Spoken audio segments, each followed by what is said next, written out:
Hola amigos, ¿cómo están? Mi nombre es Hugo y les doy la bienvenida a otro curso práctico de dibujo artístico y pintura. En esta oportunidad aprenderemos acerca de el sombreado y difuminado de objetos por medio de la técnica del lápiz grafito. Comenzamos. Usar el lápiz grafito. El lápiz grafito o mina de plomo es el mineral con el que se fabrican los lápices y las minas de dibujo. En función de su composición, se presenta en distintos grados de dureza y dependiendo de su inclinación sobre el papel, producirá líneas finas o trazos gruesos. Para realizar trazos finos con el grafito, es imprescindible que alguna parte de este presente las aristas adecuadas, es decir, que esté afilado. Basta apoyar la arista sobre el papel y deslizar el lápiz para lograrlo. Los trazos gruesos, sin embargo, se produce fácilmente con solo inclinar el lápiz o la mina un poco más sobre el papel. De este modo, la superficie del grafito que roza el papel es mayor, por lo que los trazos son también más gruesos. Sombreado. Una vez realizado el contorno de los objetos, es necesario lograr que se vean más tridimensionales y sólidos. Para esto, se necesita el uso de algún tipo de sombreado, como lo realizamos en los anteriores ejercicios por medio de trazos y tomando un punto de luz, colocamos distintos tipos de tonos al objeto. Difuminar. En cualquier técnica, el difuminar es una técnica fundamental en la técnica del dibujo. Con este se suavizan líneas y producen suaves manchas y fundidos, que enriquecen la obra sugiriendo texturas y creando efectos especiales en el sombreado. El trapo.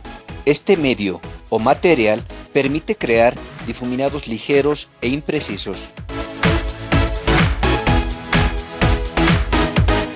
El dedo.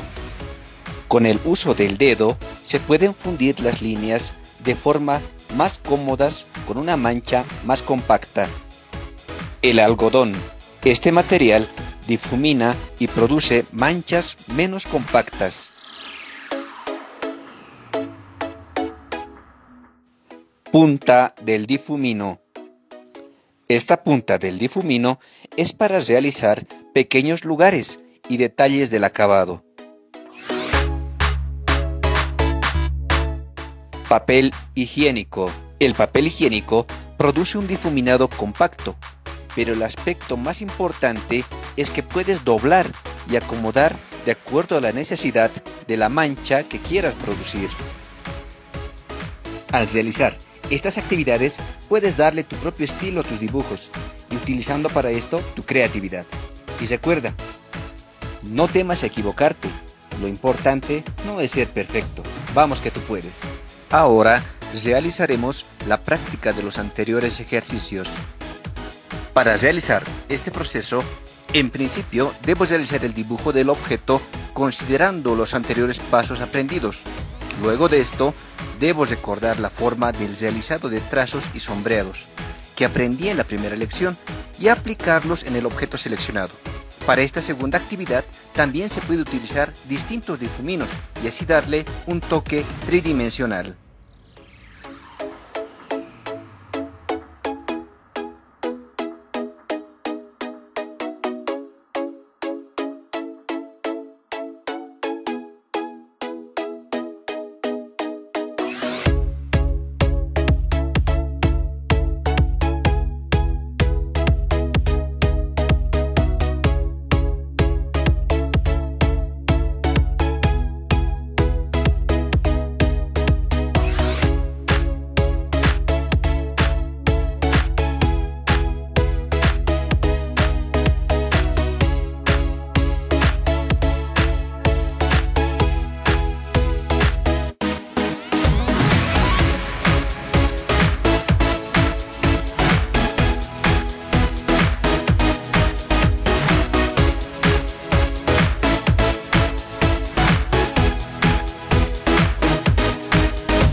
con este curso de dibujo artístico y pintura será hasta una nueva oportunidad. Permiso.